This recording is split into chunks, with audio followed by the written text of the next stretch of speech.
I was made from the struggle, never giving up. So every time that you see me, I'm trying to live it up. I'm trying to live it up. And I see a lot of titties and ass and Henny cups. Ain't nobody about to crash the vibe, it's as fuck. Two-stepping with the gang, the guys all of us drunk. Now poke it out, bitch. Bust it open like you tryna get some clout, bitch. The way she twerking, tryna get her out of outfit. She off a perk, she not leaving who she came out with. These kush clouds got it thick. These niggas mean mugging, but really ain't no shit. I really got to prove it, I'm letting the chrome.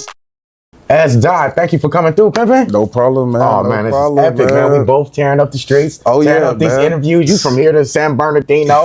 You feel me? What's going on, man? Man, hey, the same old, man. Just trying to be like you, brother, man. If you don't stop bullshit, man, you got your own way, man. nigga. Like you said earlier, man, I done bumped into you at a couple of clubs and stuff like that when I first started making my way out in the LA area, bro. And I was like, ain't that? Nah, that wasn't him the first time. Second time, I was like, that is him, and I caught you. And I was like, what's up? You sure did. And then, like, he moving like a ghost. Anye spot. Yeah, Anye shit. Yeah. I was like, okay. And then I just be seeing you everywhere, bro. I'm like, okay, this man's super working. Then the podcast and everything like that. That's why I'm happy to be here today, man, to be honest with you, bro. Because like you said, a lot of people don't like to collab, man. And, you know, if anybody know SDot trying to be the #1 collaborator, not just in music, but in everything that I do, man. Working with people is one of the best ways to get out, you know what I mean? No, for real. I was just going to ask you that. Nowadays, you know, we coming out of like the slave thinking, you feel me? Oh, yeah. Which is beautiful, but there's still that struggle with some of the community, and they'll catch up. So we ain't gonna down them. But no. Let's talk about competition versus collaboration and which side you on. Me, I'm more on collaboration type shit. I'm a big competitor, don't get me wrong, man. You want to go out there and play golf, fucking racquetball, fucking basketball, shit, whatever you want to do, I'm gonna go out there and try to get it. And more than likely, I'm gonna get it, because if you talking about bowling afterwards, bro, I'm definitely gonna hit it. But I'm a collaborator, bro. I like to collab because we could catch more fish together than we could separate. You know what I mean?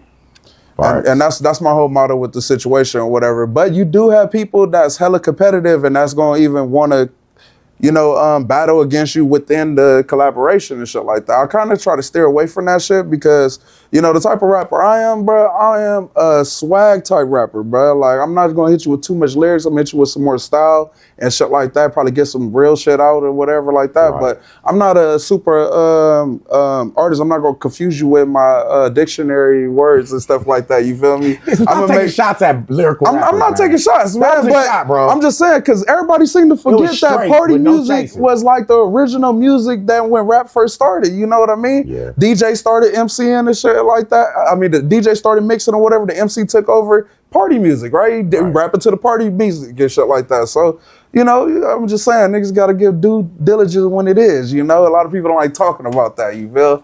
So you want to go rock a party, man? Go fuck with my song. I'm gonna get you pregnant tonight, man. If you know, you know, man. It's on the new album, Child Support. Check him out. Hey, man, I'm pro babies. Boy, man. Safe sex, though. Safe sex, though. He pro babies, but safe sex. Bipolar is the new hit single on that album. All right, so I got to ask, because, you know, people saying hip hop is dying, especially on bigger stages, because we don't have like a #1 album. It's been the first time like 28 years. And they doing all these analytics, right? And, well, I ain't gonna let hip hop die, even if I do it by myself. But thank God I got people like you. Oh yeah, man. So let's talk about it, right? Let's give hip hop its flowers while it's still alive. Man, all I feel like somebody got to do is just come out with another dance song. Yeah, Lil Jon and them get back to work or something like that, and then boom, it'll get back in the right direction. Fresh. Manny Fresh, you know, niggas that we need somebody to do another little boom, boom, boom. You know, niggas start dancing again, bro. It's all over. Get the jerk movement back going or something like that. That'll take away. It's old now though. They little cousins can do it though. Yeah, that's what Tommy the Clown's old. He still got getting paid. But he got little people doing it for him though. Right, that's the future though. That's what I'm saying. No more. Them niggas be like lock. Hey, that'd be it. And they a whole lot heavier than back in the day. You feel me? Oh, shout out to Tommy the Clown, man. Okay, so let's we talked about hip hop, but it's clear you love the game. You're trying to follow the rules of the game, both ethically and with swag. But why do you actually love hip hop? Man, shoot. it just kind of grew on me, man. Because when I was growing up and stuff like that, I didn't even get into rap until like the early 2000s, bro. Like when Eminem first started coming out and shit like that or whatever. I was listening to R. Kelly, fucking R&B. And my mama played R&B and old school and shit, so that's what I grew up on until I got into upper age or whatever. Then I started listening to rap and shit. Eminem was the first one, then 50 Cent, and then I started diving, doing my history on rap, and then getting back into Dr. Dre and everybody's shit. And then, you just go through your whole little, history class if you do it right. You know what's so crazy? The people I grew up on, you call it history. Well, yeah, because I wasn't listening to him at the time. Damn, you said grew up on. Yeah, I grew up on these niggas and you call them history. Well, because you was listening to him, because I'm not sure how old you are, but we probably close to us around the same age, you know. Not if you just call Dr. Dre history, nigga. I mean, he was on the radio, but my mama wasn't playing him at the house, so yeah, my mama was not playing Dr. Dre. What your mom was playing? She was playing Marvin Gaye and shit like that, bro. Like, damn, we might be the same age then. Yeah, we might be the same age. Yeah, and then, I wasn't listening to the radio and shit, I was younger. Oh, shit. All right, well, look, we talking about stars. We talking about, qualities. We talk about a lot of stuff, but a lot of people think they a star. And we're not here to put nobody down. But we ain't here to let people be Delulu either, because you just in the way and you putting salt in the game. What are the actual qualities of a star, bro? Oh, damn. Shit, bro. That's a good question. Yeah, you hit me with a good one. It's a struggle. We ask the real questions. What I consider a star? Somebody that got that it factor, most of all. All right, so when you see have you ever seen somebody and you never met them before, but when they came into the room, they just brighten up the room. They looked the part, they smelled the part, they talking the part or whatever. My nigga Cato Fournier did that to me. You see, exactly. So that's what I would consider the it factor. You'll know it when you see it, type shit or whatever. And then if the music tries, then that's a whole different thing. But they carry themselves a certain way or whatever. But to have to have it all, you'll have the music aligned with it. You know what I mean? Right. Yeah. Okay. So. No, that would be it. It's just so it's not the hard work ethic. It wasn't the lyrical bars. It was the it factor. Nah, the it factor for me, it's the it factor, bro. Because everything else you could create, bro. Some of the lyrical bars you could go AI, Chat GPT, my nigga, and then you have some lyrical shit down or whatever, and then you never know if the nigga wrote it or not. You know what I mean? You're right. I can put in on Chat GPT, make me the new Eminem.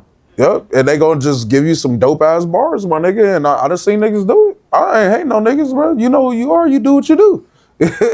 Damn. Because I record niggas, bro. So niggas like, oh yeah, man, what's the do? So, okay, bro. All right, well, I can't really fault people using ChatGPT to get a better career because we already know people got ghostwriters. Oh. So what better ghostwriter than ChatGPT? You know what I'm saying? If you want to go to war with Drake, ChatGPT. I'm just saying. But then the question would be, are you saying Kendrick did ChatGPT? That was unimplied. I did not want that smoke. Did you see how that nigga walked him down? He did some dark skinned nigga shit. I know I'm light skinned, but I'm on his team, nigga. I was feeling every moment. I did too, though. I was like, yeah, that must be my black side kicking in. That was a question for my podcast for a long time, bro. Was you with Drake or Kendrick? So obviously you was with Kendrick. Honestly, I was so tired. And I know this is going. I am the king of light skinned niggas. I am the king. You cannot deny that. Look at me. But he looked like the king. I am the prototype for all light skinned men, and I am what every lesbian tries to look like. All right. Oh shit! I know this.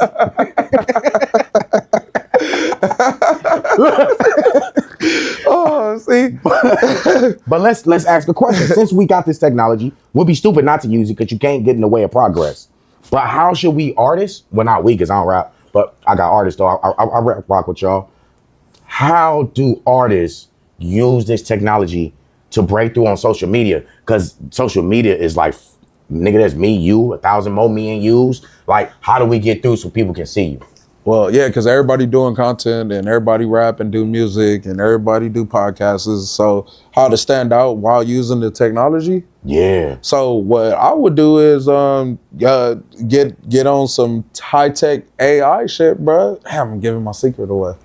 Is that where we at though? We can afford the better premium plan? I'm talking to I'm paying the top lunch money for whatever I could get, the top AI or whatever, and we drawing out mapping out a plan to beat the algorithm. But not to beat everybody else. The only way I can beat you is if I buy more likes. No, to beat the algorithm. So the goal is not to beat the other people, to beat the algorithm, because once we lock into the algorithm, it's gonna generate itself or whatever. But you do have niggas that's buying likes and shit like that. I ain't even gonna hold you, my nigga. I've heard. Like, oh my nigga, is that an investment, homie? I don't want to say it. Or is that like really just dooming you?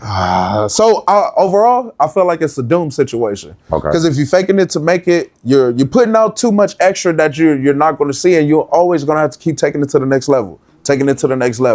And then it's gonna get to a point where you probably can't go to that next level, bro, and everybody gonna find out, boom, you a fraud. But the professionals are using it. So if I'm a young nigga watching it, I'm like, hey, they use it. You is nobody. I ain't listening to you. I'm gonna listen to Drake that said that they bought streams, or that I'm suing because somebody bought streams. So if they doing it, why not me? Yeah, but it's still not gonna add up, because what they do too, they scrub their streams and shit like that. You be liable to get your whole shit taken down, bro. That's too dangerous for me. I got a catalog, my nigga, like from 2012. Like, no, you're not taking my shit away. Like, that's where they still got us in a strong arm, because we don't have our own shit that we're platform to put our shit on outside of, but them giving us the ability to put our music on all the platforms is the best thing that ever happened for independent artists, bro.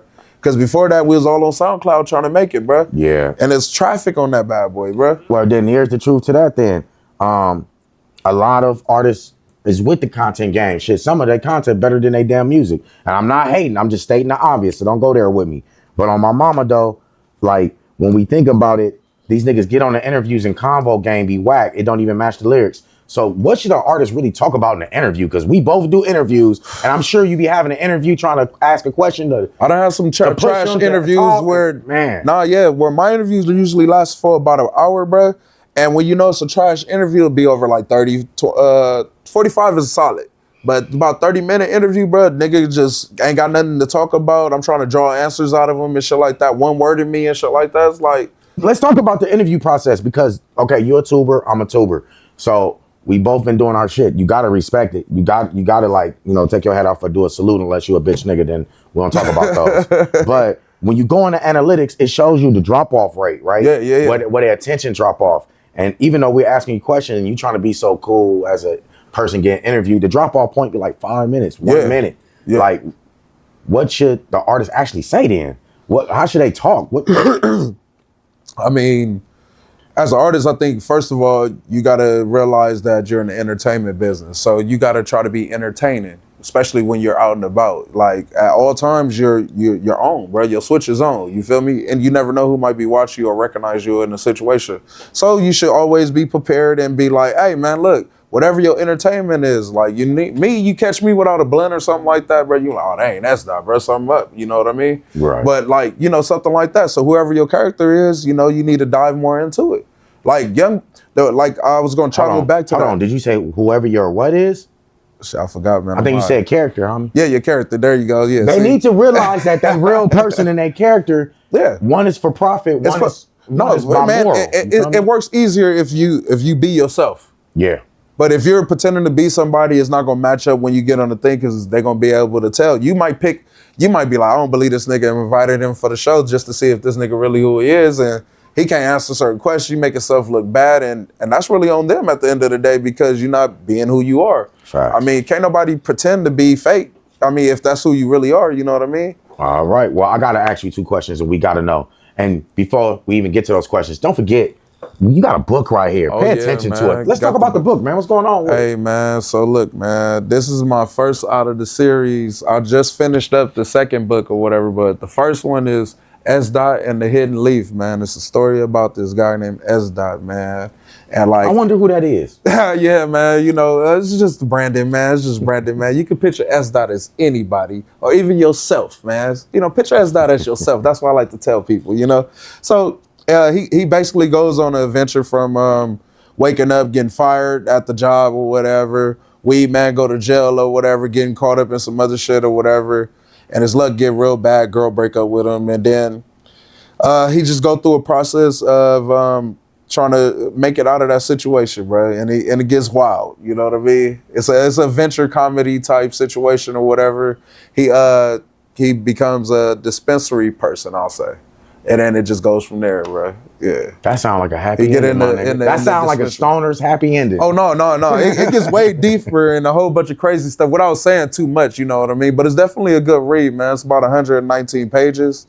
Beautiful craftsmanship, man. Like I must say myself, man. Look at the details, man. So I'm getting the autograph, right? Yeah, I couldn't bring the autograph. The one, this is just the one it's just the sample one right here. Oh, got you. But no, I have an autograph one coming for you, man. That's definitely, what I'm talking about. And look, and if I don't, man, y'all come after me, man. Clip that up. Come on, y'all know him. Y'all know I'm gonna get that. So I'm gonna ask this because I didn't see nobody ask you, and it was simple.